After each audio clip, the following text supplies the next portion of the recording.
दिल को दहला देने वाली घटना जब अंतरिक्ष यात्रियों का पृथ्वी पर वापस लौटना मुश्किल हो गया था।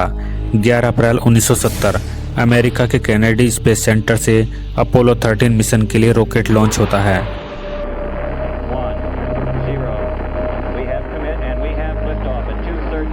और इसमें बैठे हैं 3 एस्ट्रोनॉट जो चांद पर जा रहे हैं। लेकिन अभी 1 साल भी नहीं गुजरा था जब नील आर्मस्ट्रांग ने चांद पर कदम रखा था और नासा का यह तीसरा मिशन था।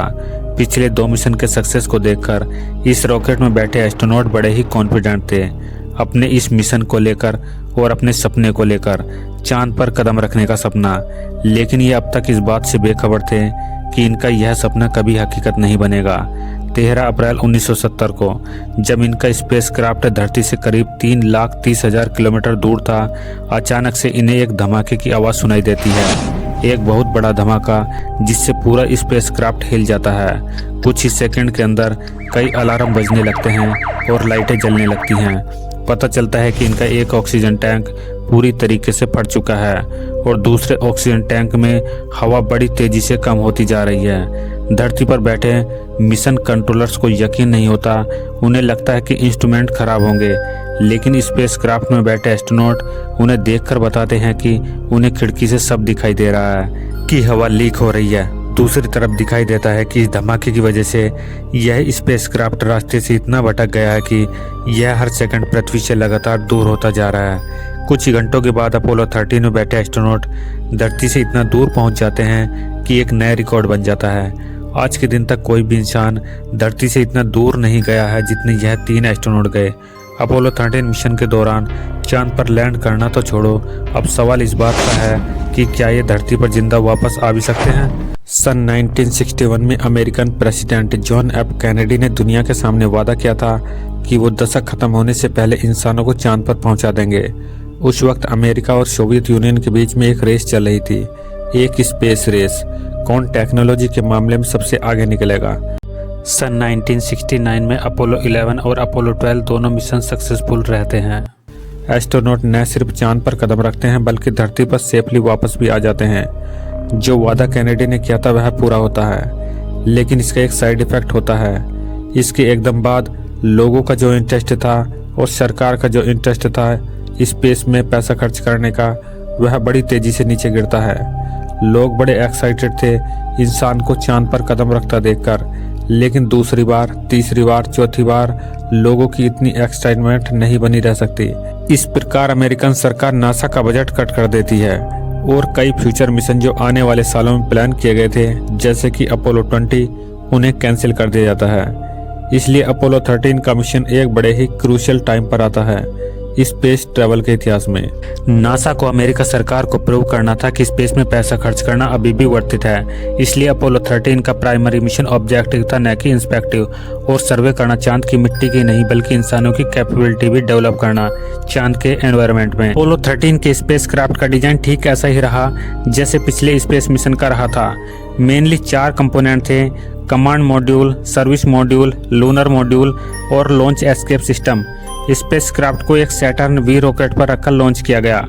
तीनों एस्ट्रोनॉट बैठे थे कमांड मॉड्यूल में, जो कि स्पेसक्राफ्ट का मेन हिस्सा है, लेकिन बहुत ही छोटा सा हिस्सा है। कमांड मॉड्यूल एक सिर्फ कोन शेप है जो सिर्फ 11 फीट लंबी है और जिसका 13 फीट का डायमीटर है। सारे instrument panel, navigation gear, radios, life support system, small engine सब इसके अंदर थे। दूसरा सबसे इम्पोर्टेंट हिस्सा है सर्विस मॉड्यूल। इसमें ज़्यादातर ऑक्सीजन थी एस्ट्रोनॉट के लिए और इसमें छोटे मोटे इंजन भी थे। कमांड और सर्विस मॉड्यूल को जोड़कर कमांड सर्विस मॉड्यूल बुलाया जाता है। शॉर्ट फॉर्म में इसे CSM कहा जाता है। पूरे मिशन के दौरान यह एक साथ जुड़े हुए रहते हैं जब तक एस्ट्रोनॉट धरती पर लौट रहे होते हैं। तीसरा हिस्सा लूनर मॉड्यूल, जिसका काम एक्चुअली में चांद पर उतर कर जाना और जब चांद पर काम पूरा हो जाए CSM मॉड्यूल से अटैच हो जाना। चौथा हिस्सा है लॉन्च एस्केप सिस्टम। इसका काम है लॉन्च के वक्त अगर कोई हादसा हो जाए तो एस्ट्रोनॉट को बचाना। यह इस तरीके से काम करता है, रॉकेट लॉन्च के दौरान अगर कोई हादसा हो जाए, यदि आग लग जाए तो एस्ट्रोनॉट को यह सेफली इजेक्ट कर देता है और उस जगह से दूर ले जाता है। 11 अप्रैल 1970 इस दिन अपोलो 13 की लॉन्च सेफली और सक्सेसफुली होती है। इस स्पेसक्राफ्ट में बैठे हैं 3 एस्ट्रोनॉट, कमांडर जिम लोवेल, दूसरे लोनर मॉड्यूल के पायलट फ्रेड हैस और तीसरे कमांड मॉड्यूल के पायलट जैक स्विगर्ट। ओरिजिनल प्लान के अनुसार इन तीनों में से किसी को नहीं चुना गया था। ओरिजिनल 3 एस्ट्रोनॉट थे जिन्हें इस मिशन के लिए चुना गया था। इन तीनों के साथ कुछ अलग अलग प्रॉब्लम्स हुई जिस वजह से वह इस मिशन में पार्टिसिपेट नहीं कर पाए। यही कारण से इन 3 एस्ट्रोनॉट का क्रू टेक ऑफ करता है धरती से। इस रॉकेट लॉन्च को देखने 2 लाख लोगों की जनता आई थी ग्राउंड पर, लेकिन यह बहुत ही छोटा सा नंबर था अगर अपोलो 11 से कंपेयर की जाए तो। उस दिन 7 मिलियन लोग आए थे रॉकेट लॉन्च को देखने। नासा को फिर से एक बार एहसास होता है कि स्पेस एक्सप्लोरेशन में जनता का इंटरेस्ट बहुत तेजी से कम हुआ है। लेकिन मिशन की बात करी जाए, यह स्पेसक्राफ्ट बड़े ही स्मूथली उड़ता है अपने लक्ष्य की ओर। चांद पर एक बहुत बड़ा सा गड्ढा है जिसमें माना जाता है कि इसमें बहुत सी इंफॉर्मेशन मौजूद है, न सिर्फ चांद के बारे में बल्कि धरती के बारे में भी। उड़ान के 2 दिन सबसे बड़ी प्रॉब्लम आती है जब एस्ट्रोनॉट जैक स्विगर्ट रियलाइज करते हैं कि अपना इनकम टैक्स रिटर्न फाइल करना भूल गए हैं। धरती पर मौजूद मिशन कंट्रोलर से वह पूछते हैं क्या उन्हें एक्सटेंशन मिल सकती है। वहाँ उन्हें हंसते हंसते जवाब मिलता है कि मिल सकती है 60 डेज की एक्सटेंशन। इससे पता चलता है कि सब कुछ सही जा रहा था। पहले 2 दिन किसी भी तरह की अड़चनें नहीं आई थी इस मिशन में। मिशन के 46 घंटे 43 मिनट पर कम्युनिकेटर कहते हैं जो मौजूद थे उस वक्त पर कि स्पेसक्राफ्ट बहुत ही अच्छी शेप में है। हम यहाँ बैठे बैठे बोर हो रहे हैं। चीजें इतनी स्मूथली चल रही थी कि लोग बोर हो रहे थे। मिशन का तीसरा दिन 13 अप्रैल 1970। क्रू को बताया जाता है कि उन्हें लूनर मॉड्यूल में कुछ टेस्ट करने पड़ेंगे और इसके अलावा उन्हें एक टेलीविजन ब्रॉडकास्ट करना है जहां पर वे कैमरे के द्वारा कमांड मॉड्यूल और सर्विस मॉड्यूल के इंटीरियर को दिखाएंगे दुनिया को। अब ऑडियंस का इंटरेस्ट इतना कम था कि किसी भी टेलीविजन नेटवर्क ने उस वक्त इस ब्रॉडकास्ट को नहीं दिखाया। कमांडर लोवेल की वाइफ इस ब्रॉडकास्ट को देखने के लिए मिशन कंट्रोलर के वीआईपी कमरे में गई, जो टीवी ब्रॉडकास्ट के 6.5 मिनट के बाद धरती पर बैठे फ्लाइट कंट्रोलर्स एस्ट्रोनॉट स्विगर्ट को कहते हैं ऑक्सीजन लेवल को एक बार जाकर चेक करें। यह बस एक रूटीन चेक था सर्विस मॉड्यूल में ऑक्सीजन टैंक का, और जैसे ही यह चेक हो रहा था अचानक से बहुत बड़ा धमाका होता है। ढेरों वार्निंग लाइटें जलने लगती हैं और अलार्म बजने लग जाते हैं। स्पेसक्राफ्ट में बैठे एस्ट्रोनॉट को एक बहुत बड़ा झटका लगता है। कमांडर लोवेल मिशन कंट्रोल को संपर्क करके कहते हैं Houston we have a problem. Oxygen का एक टैंक पूरी तरीके से खत्म हो चुका है और दूसरे टैंक में ऑक्सीजन बड़ी तेजी से नीचे गिर रही है। धरती पर बैठे मिशन कंट्रोल को पहले लगा था कि इंस्ट्रूमेंट गलत बता रहे होंगे, लेकिन सच्चाई यही होती है। सभी लोगों को एक्शन लेने की जरूरत थी इन एस्ट्रोनॉट की जान बचाने के लिए। जो टीवी चैनल इस मिशन को बोरिंग बताकर खबरों में नहीं दिखा रहे थे, अब अचानक से यह न्यूज हेडलाइंस बन जाती है। स्पेसक्राफ्ट में मौजूद ऑक्सीजन टैंक्स स्फेरिकल शेप के थे जिसमें ऑक्सीजन को लिक्विड फॉर्म में स्टोर किया जाता था। इनके सेंटर में एक हीटर लगा हुआ था जिससे इस लिक्विड ऑक्सीजन को गैस में कन्वर्ट किया जाता था, और अपोलो 13 पर सर्विस मॉड्यूल में ऐसे 2 टैंक लगे थे ऑक्सीजन के। यह जो टैंक का नंबर 2 था इसे ओरिजिनली अपोलो 10 में इंस्टॉल किया गया था, लेकिन वहां से मॉडिफिकेशन के लिए हटा दिया गया था और एक माइनर एक्सीडेंट हुआ था इसको लेकर। गलती से यह नीचे गिर जाता है रिपेयरिंग के वक्त और डैमेज हो जाता है। इसके अंदर की एक जो ट्यूब थी वो डैमेज हो गई थी और इंस्पेक्शन के वक्त किसी ने उसे देखा नहीं था। इसकी टेस्टिंग के वक्त लोगों ने नोटिस किया था जब टैंक पूरा खाली नहीं होता था तो बची कुची ऑक्सीजन को पूरा खत्म करने के लिए हीटर का इस्तेमाल किया जाता था ताकि उसे पूरा बॉयल ऑफ कर दिया जाए। बाद में हमें पता चलता है कि इसमें जो लगाया गया थर्मामीटर था वह मैक्सिमम 30 डिग्री सेल्सियस तक टेम्परेचर दिखा सकता था, लेकिन इस टैंक के अंदर जो हीट करने के लिए हीटर का इस्तेमाल किया गया था उसका टेम्परेचर 538 डिग्री तक भी पहुंच जाता था। यह एक्सट्रीम हीटिंग किसी ने नोटिस नहीं की क्योंकि थर्मामीटर में दिखती ही नहीं थी। इसी एक्सट्रीम हीटिंग की वजह से टैंक के अंदर जो इलेक्ट्रिकल वायर्स थी उनकी इंसुलेशन डैमेज हो गई थी, लेकिन वे इसके अंदर के डैमेज को देख नहीं पाए थे। और इसी वजह से अपोलो 13 मिशन के दौरान जब रूटीन चेक किया जा रहा था इस टैंक का तीसरे दिन, तो इलेक्ट्रिक वायर्स की वजह से एक स्पार्क होता है और यह टैंक फट जाता है। चांस की बात यह थी कि यह टैंक स्पेसक्राफ्ट के बाहर की तरफ लगा हुआ था। अगर यह टैंक स्पेसक्राफ्ट के अंदर की तरफ लगा होता तो वहां फट जाता तो इंसिडेंट सारे एस्ट्रोनॉट मारे जाते।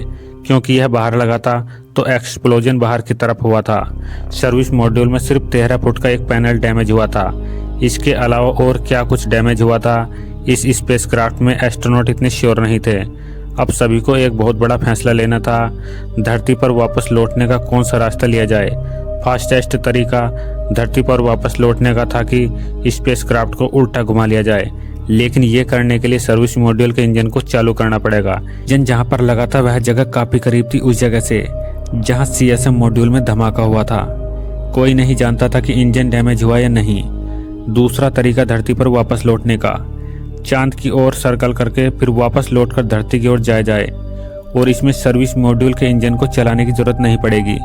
लेकिन इसमें रिस्क यह था कि इसमें 4 से 5 दिन का समय लग जाएगा धरती पर वापस लौटने में।